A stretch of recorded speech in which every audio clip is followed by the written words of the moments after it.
He had no experience in anything.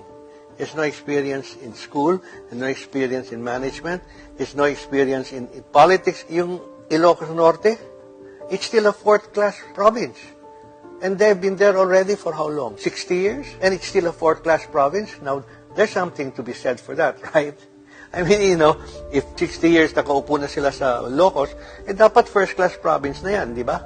He can't manage this country. That, I'm absolutely sure. And that's bad. That's very bad. You should have competence. You should have integrity. He does not have integrity. So what are we going to get? I don't know what we're going to get, except it's going to be worse than what we have now and what we had before.